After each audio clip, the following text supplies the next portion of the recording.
So inyong napanood mga kapolitika ang mga video clip na kaganapan ni Miss Cosmo 2025 first runner-up Chelsea Fernandez dito sa Vietnam. Dahil ngayong week po ay yung tinatawag nila na Aquafine Fashion Week dito kung saan ay rumampa yung iba't ibang mga model at isa na nga po dito ang Miss Cosmo winner na si Yulina Lindquist at itong first runner-up na si Chelsea Fernandez at yung mga previous winner rin ng Miss Cosmo 2024. So dito mga kapolitika ay kitang-kita natin na talagang grabe ang face card hinangaan ng mga netizen at napansin nila na grabe ang aura ni Chelsea Fernandez dito sa kailang Fashion Week. Talagang siya yung nag-stand out at nag-shine dito sa kanilang pagrampa sa nasabing runway fashion show.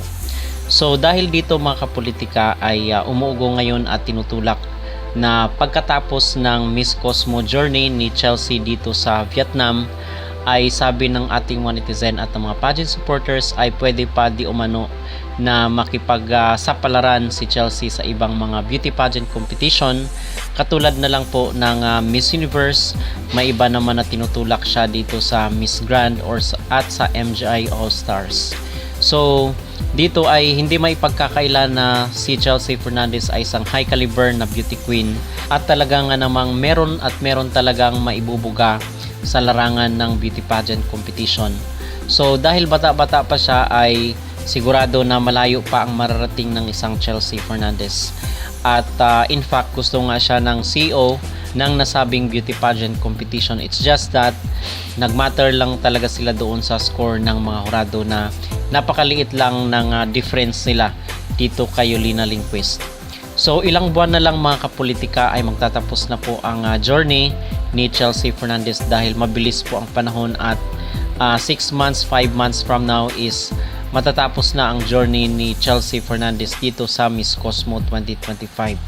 So para sa atin naman yung maging reaksyon natin kung saan ba dapat sa tingin natin na babagay at pwedeng mag-stand out itong si Chelsea Fernandez. Sa tingin ko ay pwede pa siyang sumali mga kapolitika sa MUPH or Miss Universe Philippines.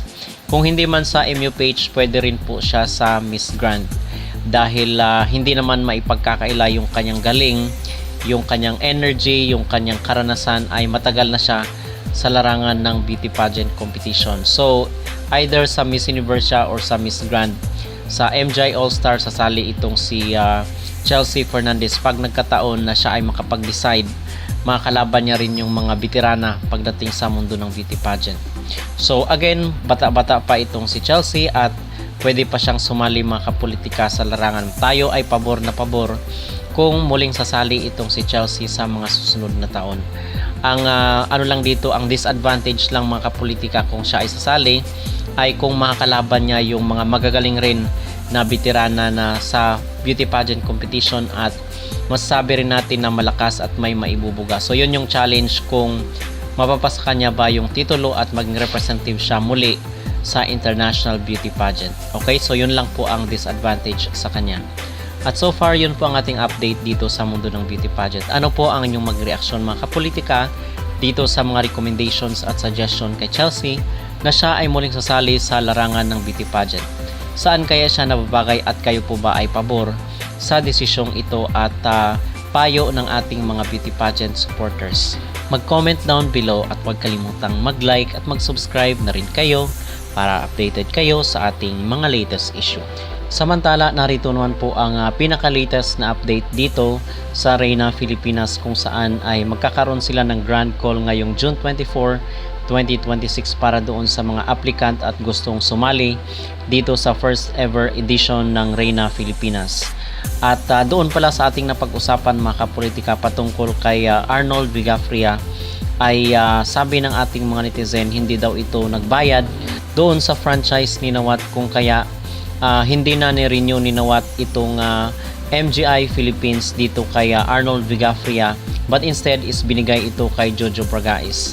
At dagdag pa ng comment ng ilan sa ating mga netizen ay hindi daw dapat i-take against ni Arnold Vigafria ang kanyang nararamdaman towards CJ Opiasa at ni Emma Tiglao dahil nagtatrabaho lang sila, most especially na sila ay mga breadwinner ng kailang pamilya kung ikukumpara daw dito kay Arnold Vigafria na mayaman na. So hindi kasalanan nila CJ at ni Emma Tiglao kung igagrab nila yung mga opportunities at mga chances dahil meron di umano silang mga pamilyang binubuhay at kinakailangan nilang kumita mga kapolitika. So tayo naman is agree doon sa comment ng ating netizen na walang mali dito sa ginagawa ni CJ at ni Emma Tiglao kung saan is nagtatrabaho sila para doon sa mga taong umaasa sa kanila. So maling-mali na i-take against at singilin ng utang na loob kasi we believe naman itong si CJ at si Emma ay merong utang na loob kahit papano dito sa kanilang queenmaker noon na si Arnold Vigafria. Use mirror carpet, yan mga LED stripes, yan sir. Actually parang bukhang Met Gala nga sir. Dahil yung pagpasok dito sa loob. Ang haba, first time ko gumawa ganyan excited. Grabe, press con pa lang to ha. Siliset natin ng very high and standard. Siyempre, of course, with a masterpiece. For quite some time na nag-uusap kami, si Tay ay merong ding love for pageantry, most especially regarding trans pageantry, very dedicated and committed dyan si Sir Tay. Sa iba bang mga nagawa mo, sorry, wala ba kayong ganun usapan na, eto, ganito na ang final date natin, dito na tayo pwede man-ingress, ganyan. Wala ba kayong mga controversy? We have pero very minimal time and we want. Dapat alam din natin na okay, kakayanin ba ito ng power? O Realistically ba, okay ba siya? kaya to, so dapat makonsider natin hindi gusto ko to, ito yung gusto ko mangyari, dapat ito yung gawin mo. So dapat po, lahat ng mga manpower natin, take care of natin yan.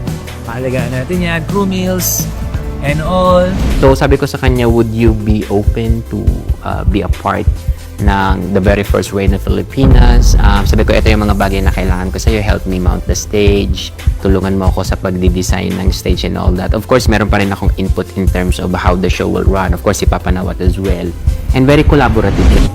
Electric meron ba kayo requirement? We have, pero very minimal. Very minimal lang, hindi naman namin kailangan. LED lang naman. LED lang. Gawa sa amin ng perspective. Pero may lights naman na itong pabay tayo for them. Kasi wala na silang extra lights here. Actually, ang dapat na lights dun is frontal, yung sa mga media. So magdala na lang kami. Pero kaming papas dito. Better. Kaming dito. Ang gusto ko lang kay Tay din siya is that kapag meron akong gustong mangyari, nakakaroon kami ng planning from the previous works na nag-collaborate kami together. And na-appreciate ko yun sa mga creatives. So excited to do the setup. So we only have 24 hours then para magawa. I think. Yeah. Ko ba, have you read the messages? Fantastic expectation ng tao. Nakakaramdam ako ng kaba